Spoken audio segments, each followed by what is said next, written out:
Welcome all. You're listening to the MLTI 2.0 podcast, Teaching with Tech. We are your hosts, MLTI ambassadors. We are here to support Maine educators by building a network focused on authentic voices, experiences, and technology integration.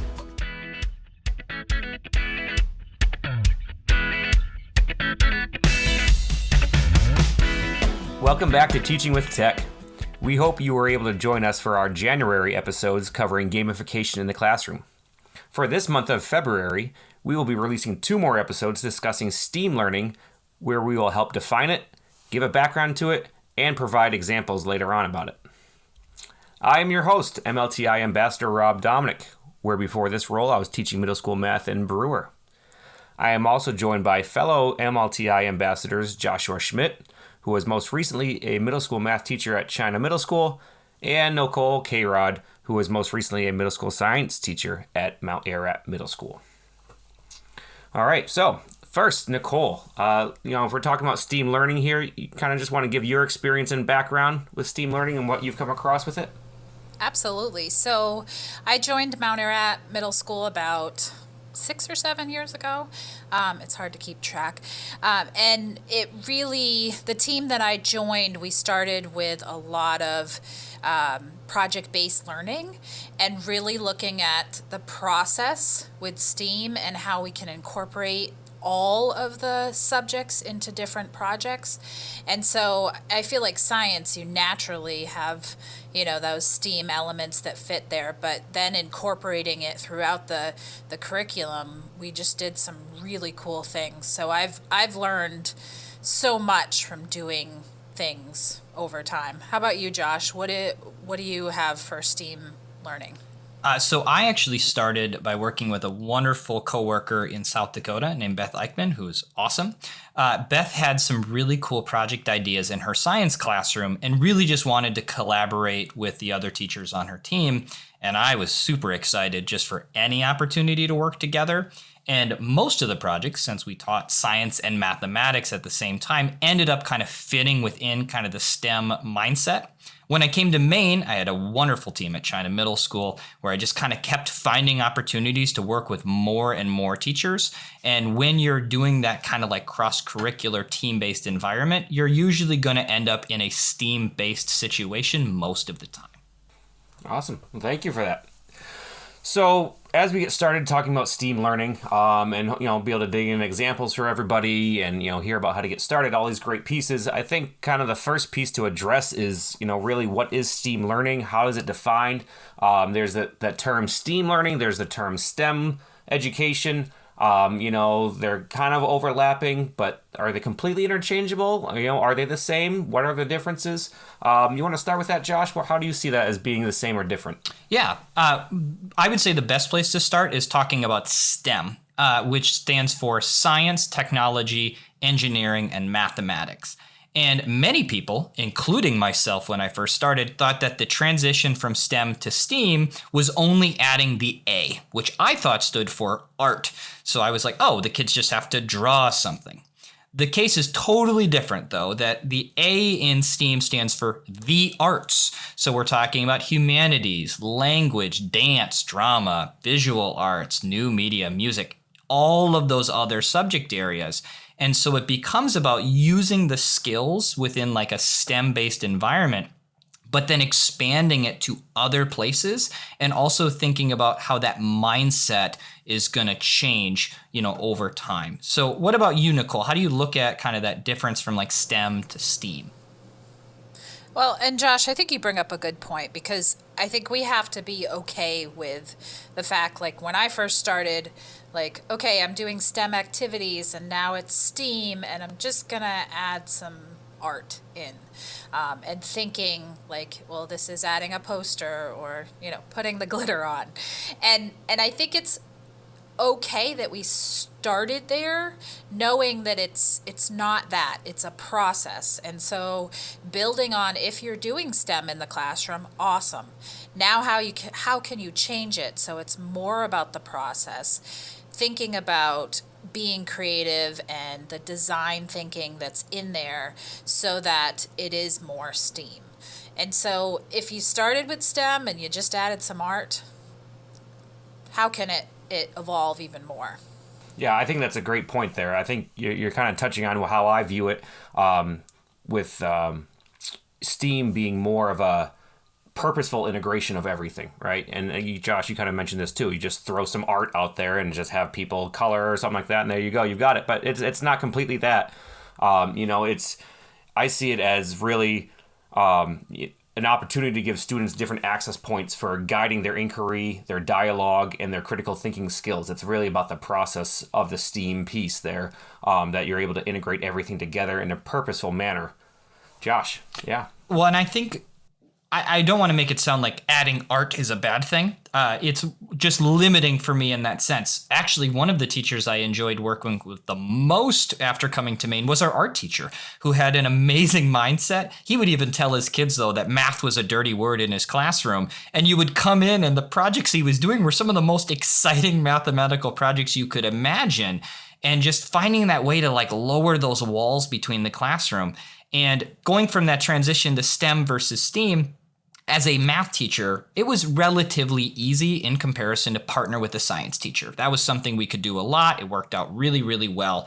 But when it really ramped up into that next level are when we could do the math and science teacher, and then we brought in a little bit of social studies or a little bit of English, or we had that art component, and just adding that more team-based atmosphere was so beneficial, for us.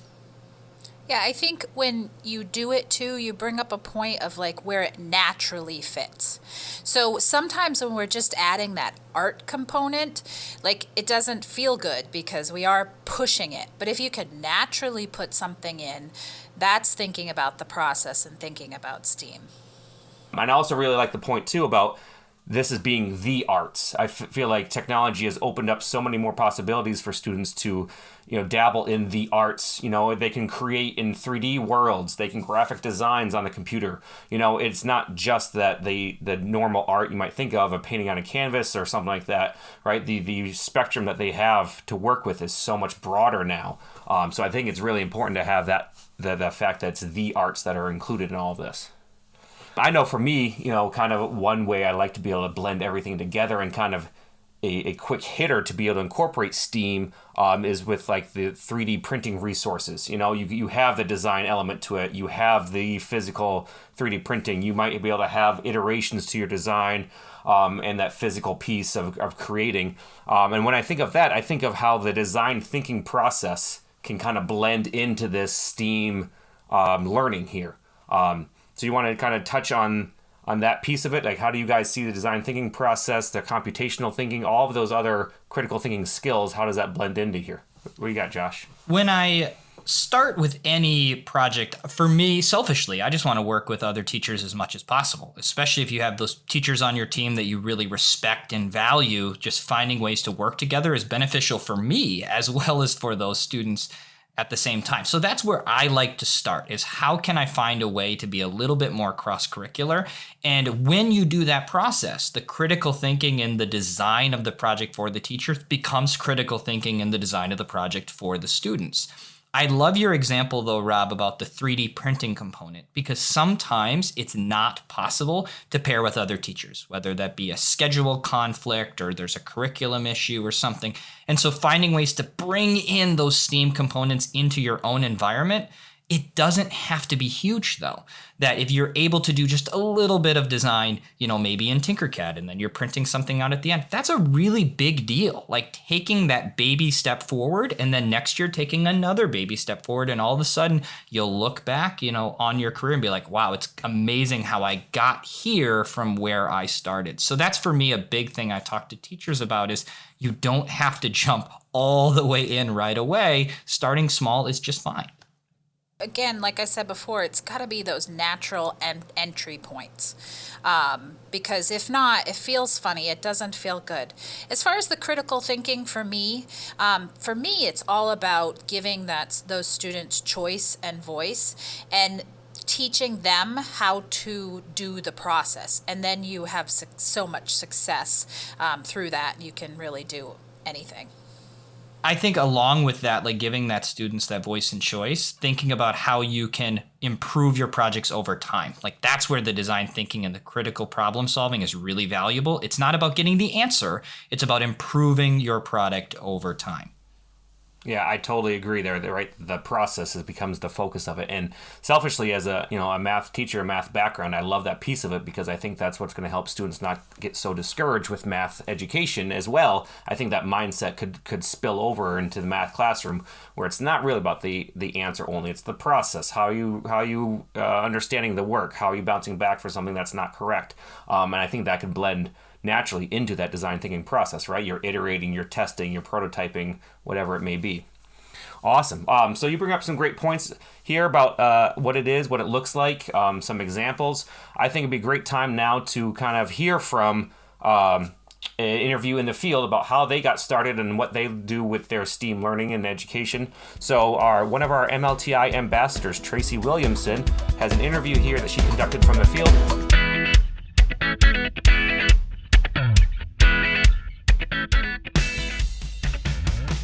Hi everyone, this is Tracy Williamson, one of the MLTI 2.0 ambassadors, and I'm here today with 8th grade science teacher Michaela Lamarre from Gorham Middle School. So let's start off by just telling a little bit about yourself and your background and how you came here to be at GMS. So this is my 18th year as an educator here in Maine. I started my career in Sackville Middle School. I was there for 17 years, and I'm brand new to Gorham Middle School this year.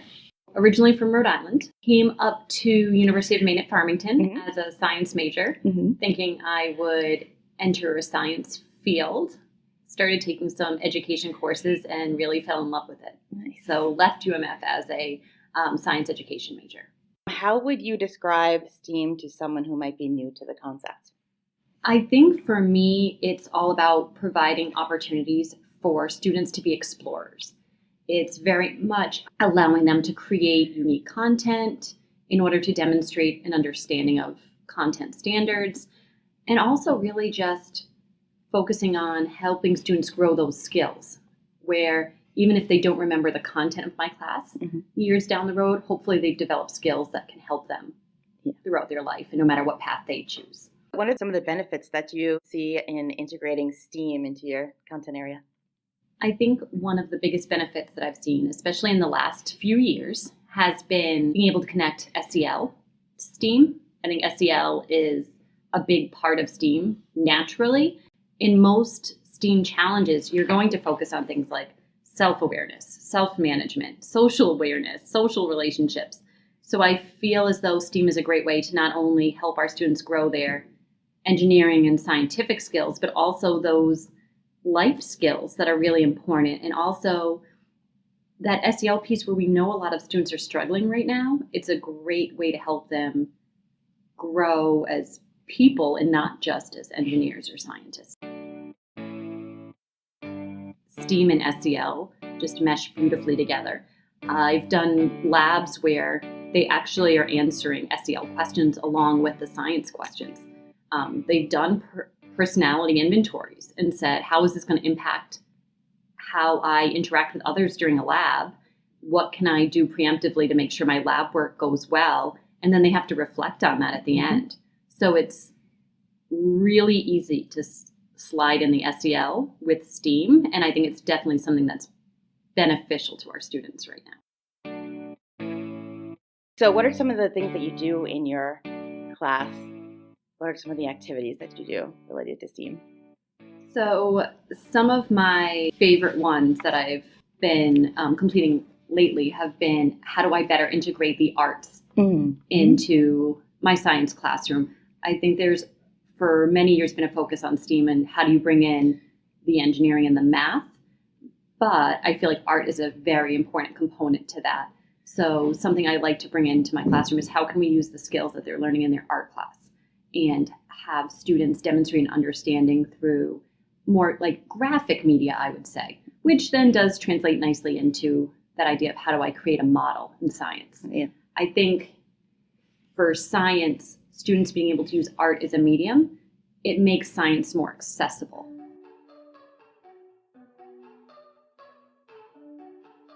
One of my absolute favorites that I have definitely try to find a way to do versions of is I worked closely with, and this was when I was in Saco, with Allison Crofton McDonald, who is a phenomenal art teacher and educator. And we did a project that together as an interdisciplinary project where students were focusing on the coastal erosion issue in Saco. But their goal was to create, basically, we used a book creator, and they had to create a National Geographic style magazine where they addressed the coastal erosion issue that was happening in Saco and at Camp Ellis. So they had research they had done, and we focused on those research skills. They had to come up with a solution to the problem, their own unique solution, and model that and incorporate that into the book. They had original photography that they included, as well as original artwork that they did with Allison. So, and then we compiled all of that into a book creator book that they then shared with an audience. I was very fortunate also that Allison had connections with someone who was a National Geographic writer, who was local, who was able to Skype in with the kids and talk to them about the process. So I think that's probably one of my favorites because it was a team effort. There was so much collaboration that happened that made it a richer project for the students. So having them tie in their own research and their own solutions to a problem that really impacted them locally, as well as the art component. Mm-hmm. Yeah, that's awesome. And that's really moving towards like a project-based learning type of scenario as well. So STEAM kind of like makes that nice connection easily if you're trying to move into project-based learning. What I love about the A in STEAM also is that it brings in that creative problem-solving aspect, because that's one of the standards in the visual and performing arts, and I think that just kind of ties everything all together. I think a lot of people think of the A as just art, as in visual art, but it really encompasses like all of the arts, right? Because I know you've done some music stuff too, right? We did. In order for students to demonstrate an understanding of mechanical waves, we focused on sound waves, and students had to build junkyard instruments and record different, they had to demonstrate different pitches and frequencies. They recorded their songs on GarageBand and had to play it back and analyze their sound. So it was a great way to bring that art and creativity into, a very dense science content standard. Speaking of standards, do you find it like challenging to assess your standards for science when you're doing a STEAM activity and incorporating all these things? I actually found that it's easier because you're allowing more choice and freedom with how the student demonstrates mastery of the standard. So you're having conversations with the student. You're seeing a progress through a project. So I feel as though when you do a STEAM activity, you actually get a better sense of student understanding than if you had done a simple paper and pencil type of assessment. And plus, with a STEAM activity, they can't copy and paste. Plagiarism, you've kind of found a way to get rid of that plagiarism concern or that copy and paste concern. You're requiring them to be more critical thinkers and more creative. So it's harder for them to get away with not doing their own work. And so you get a better sense, I think, of academic honesty and what they really know. That's awesome, especially now that everyone is getting so concerned about like ChatGPT and all these AI things. Yeah. I think STEAM activities provide a way for a student to be creative and demonstrate their understanding in a way that, like I said, you truly know what they know. It makes it harder for them to just grab an answer from someone. Do you see more student engagement when you're doing STEAM activities as opposed to like a non-STEAM activity? Oh, definitely. And I would say what you typically see during a STEAM activity as well as students leaning into that idea that I might fail, but that's okay. And you see their confidence start to grow a little bit, and you see that willingness to take risks. When you have a STEAM activity, it does allow for some choice and freedom if you design it that way. So you can usually find a way for those students to get engaged in the project. It might just look a little bit different. What are some of the biggest challenges you've come across in trying to incorporate STEAM in your classes? Not enough caffeine for me. No, I think it's, for most people, they say it's materials. It does take a lot of planning and preparation and having access to materials. You have to get creative with resources and finding those resources. And I think the other part is it does feel difficult, that challenge piece. And you have to go into it knowing that the kids are going to struggle a little, you're going to struggle a little bit.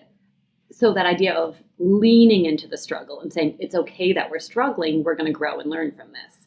But I know for me personally, as well for some of my students, that idea of struggling, it feels uncomfortable. So you have to kind of get past that. It's good for the kids to see the adults in their lives and their teachers struggle and go, oh, you know what, that didn't work and that's okay.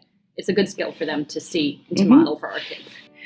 I have found that STEAM goes a lot better when you collaborate because, like, I'll give an example. I was all excited to do a BattleBots challenge this year, and I happened to mention it to Terry Dawson, who was like, oh, you should try Spheros, and now I'm in love with Spheros. So I think asking for help, starting small.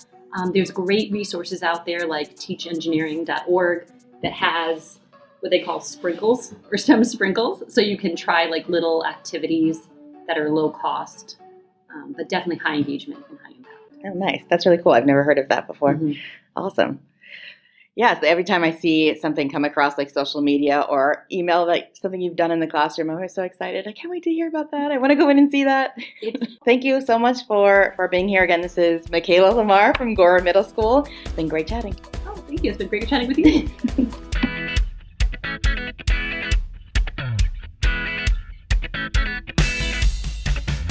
All right. Thank you, Tracy, for that interview. That was really great to hear. A lot of great points were brought up. Josh, I'll go to you first. What kind of stood out the most to you from that? The thing that stood out the most to me is I feel like I want to be a student in Michaela's classroom. That sounds so exciting and fun and engaging. And so that's what I'd like to point out to people when we're thinking about STEAM education. Come back to that purpose, which is student engagement. And what do our students actually need? I always tell people that if you give me a classroom of highly engaged and motivated students, I can teach anything. And just sounding from Michaela's classroom, those students are going to be so motivated and engaged and excited to be there that teaching those skills is going to be so much easier and more productive. What about you, Nicole? What really stood out to you? You know, I agree, Josh. It comes back to that purpose as we're talking about like STEAM and the difference of STEAM and STEM. And then we throw in that project-based learning and problem-based learning. And you even think about like what we talked about in the last two episodes with gamification and game-based learning and even some of the newer things like SEL. It all comes back to purpose and why are we doing this for our students.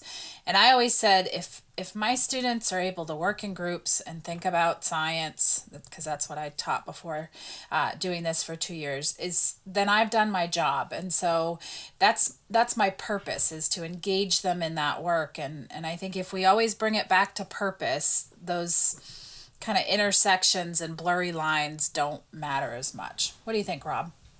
I totally agree, right? What you said, when it's all said and done, that's what it comes down to. And I think the side benefits, I don't know if they're side benefits, honestly. I think they could be called some of the main benefits at this point, really were highlighted in that interview with Michaela, talking about how their students collaborate, right? And they have those extra skills that they work on, that teamwork aspect. And we talked about in the first segment about students not learning in silos, right? They're not compartmentalizing their work anymore. They are able to make it spread out across the curriculum, across the class at least, work with others. I think that was really, really awesome that came out. And then I also think that makes the learning stick deeper for all of them. You know, you're not just learning and then purging it out come test time or things like that. They're experiencing it. They're getting hands-on. They're having this really authentic, I think that's a great word that Josh used, authentic experience of the learning, and that's going to stick with them a lot more. Josh, what do you think there? Well, she talked about students as explorers. I think that is such a great tagline of what this experience is about.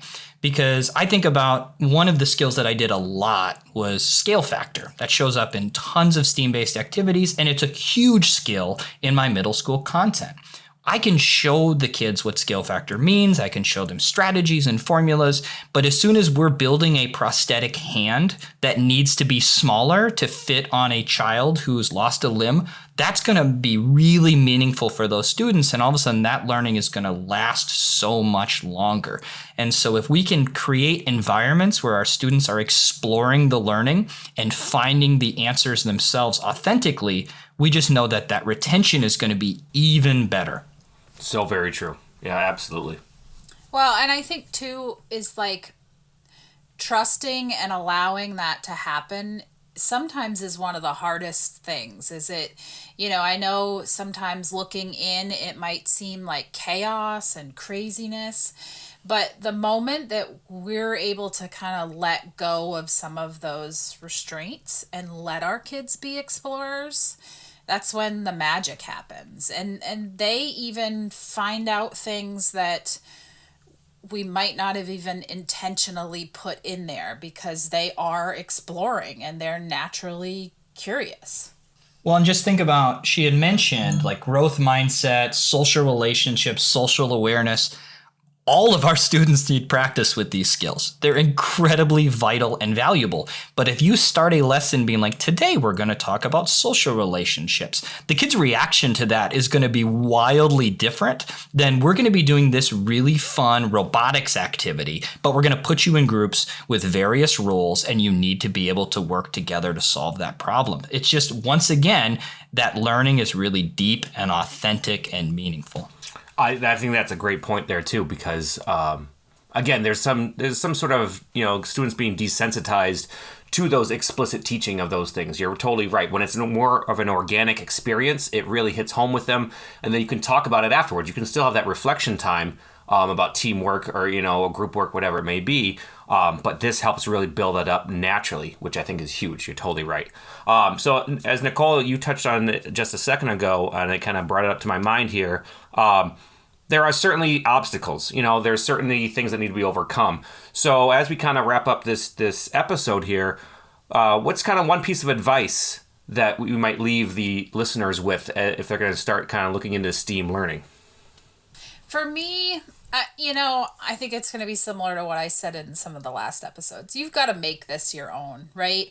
If you're comfortable jumping right in and you choose this is something that's my kids are going to benefit from, I'm going to benefit from, I'm going to do it all, awesome.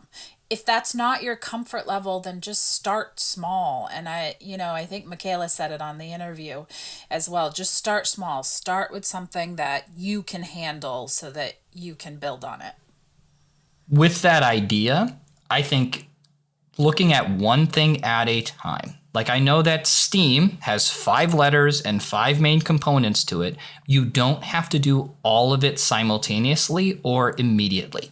One of the things that I've always recommended to teachers is find that day where you feel like there's wasted time in the year. Maybe it's the day right before a long break. Or at my school, we had advisory activities that, once every month we'd have this open time that we just had to fill.